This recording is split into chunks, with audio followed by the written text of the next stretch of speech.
أعوذ بالله من الشيطان الرجيم بسم الله الرحمن الرحيم يا أيها الناس كلوا مما في الأرض حلالا طيبا ولا تتبعوا خطوات الشيطان إنه لكم عدو مبين إنما يأمركم بالسوء والفحشاء وأن تقولوا على الله ما لا تعلمون صدق الله العظيم. We continue from ayah number 168 of Surah Baqarah. In the last verses, Allah subhanahu wa ta'ala has spoken about those who have followed the leaders and those who follow the followers, both the groups. Allah subhanahu wa ta'ala described them with regards to the adhab of Allah subhanahu wa ta'ala and how the leaders would want to disown and disassociate from the followers. And before that, Allah tabaraka wa ta'ala has been speaking about His qudrat, that only Allah ta'ala is one, and how the disbelievers have not taken heed. They have removed themselves from the parameters of intellectual capacities.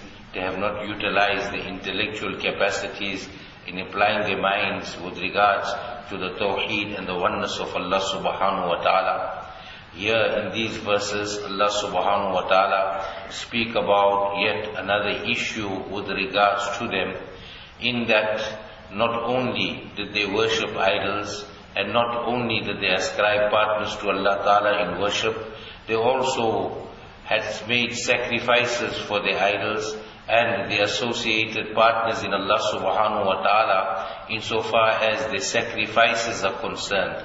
Allah subhanahu wa ta'ala says, Ya ayyuhan nas, O mankind, kulu mimma fil ardi halalan tayyiba, eat from that which is in the earth, which is halal, which is permissible, tayyiba, which is pure.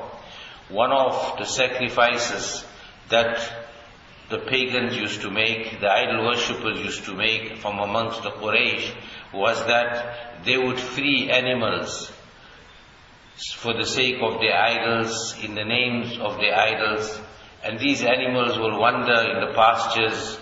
No one could eat them, no one could milk them, no one could ride upon them, put any load upon them. So what Allah subhanahu wa ta'ala had made halal for them, what Allah subhanahu wa ta'ala had made permissible, they had made it impermissible upon themselves. And hence here, Allah subhanahu wa ta'ala, in response to that, Allah subhanahu wa ta'ala says, Ya ayyuhan nas, O mankind. The address is not restricted only to the believers here.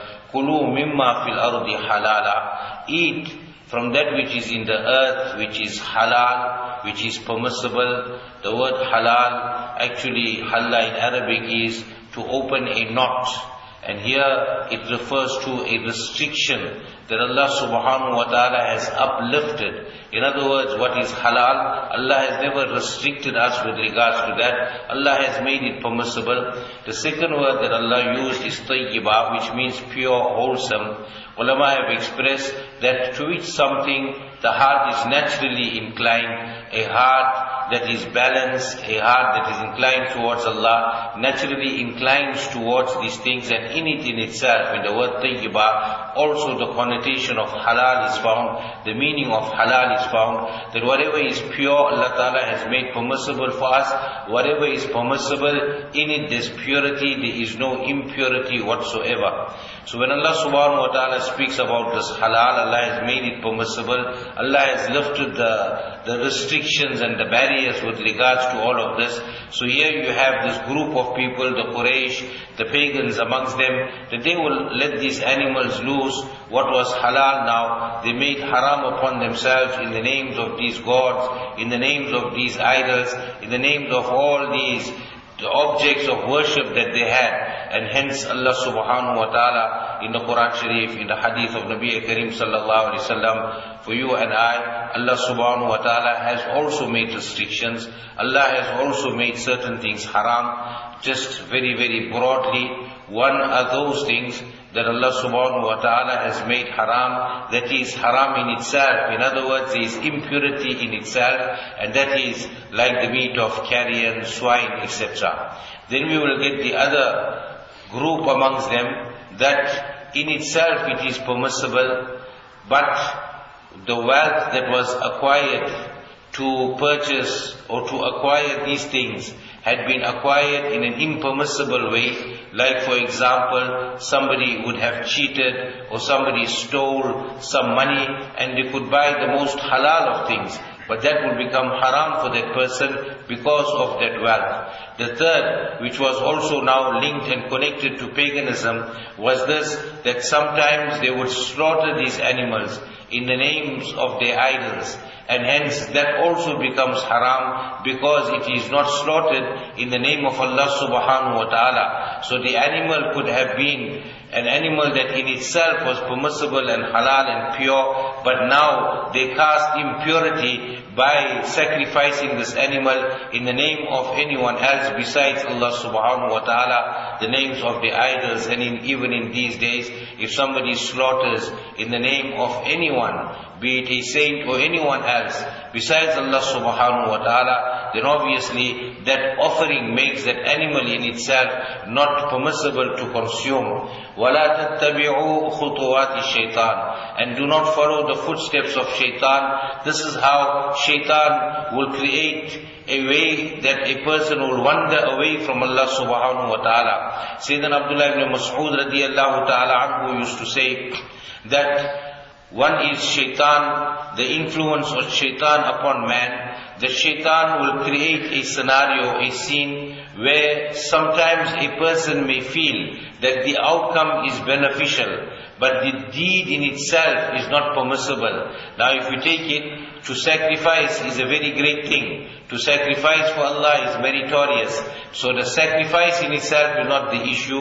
To sacrifice for anyone else, for anything else besides Allah subhanahu wa ta'ala is in fact haram. And that is what Allah subhanahu wa ta'ala is referring to. The shaitan sometimes will make whatever it seemed to be good, but however there will be a contamination within it. إِنَّهُ لَكُمْ عَدُوٌّ مُبِينٌ. And certainly shaitan is a manifest enemy to you, that he is always going to lure you away from Allah subhanahu wa ta'ala. Then continuing with shaitan, Allah says, إِنَّمَا يَأْمُرُكُمْ بِالسُّوءِ وَالْفَحْشَاءِ. Certainly shaitan only commands you to sin, wal-fahsha, and immodesty.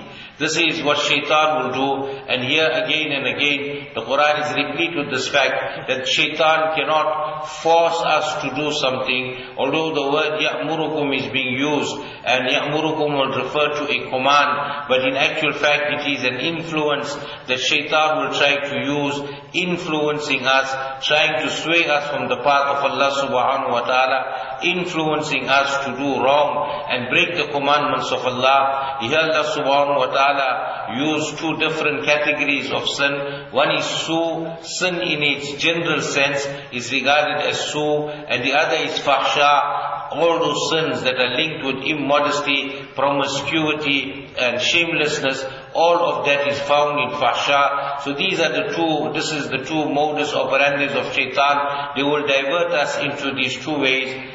وَأَن تَقُولُوا عَلَى اللَّهِ مَا لَا تَعْلَمُونَ. And the third is, the shaitan will command you that you say upon Allah subhanahu wa ta'ala, مَا لَا تَعْلَمُونَ, that which you do not know. The example that they were slaughtering and sacrificing these animals in the name of these idols, or they were leaving these animals free to roam in the pastures and saying that they were free for the sake of their gods. So shaitan will make them do all of this and say upon Allah, fabricate upon Allah, to say that it is the command of Allah, or it is a deed that will get them closer to Allah subhanahu wa ta'ala. Some ulama have also described وَأَن تَقُولُوا عَلَى اللَّهِ مَا لَا تَعْلَمُونَ, that whatever Allah subhanahu wa ta'ala has made halal, we begin to make that haram. That is also a wrong, and that is also a sin. When there are things that Allah has made halal, it is categorical, that to make those things haram and to say Allah had forbidden it, that is also fabricating a lie in the name of Allah subhanahu wa ta'ala. And the opposite, that is more famous, that what Allah subhanahu wa ta'ala has made haram, then to make that halal, that is also وَأَن تَقُولُوا عَلَى اللَّهِ مَا لَا تَعْلَمُونَ. So both of it and all of it is the influence of shaitan. May Allah tabaraka wa ta'ala give us the tawfiq. Subhanallah wa bihamdihi, subhanakallahumma wa bihamdihi,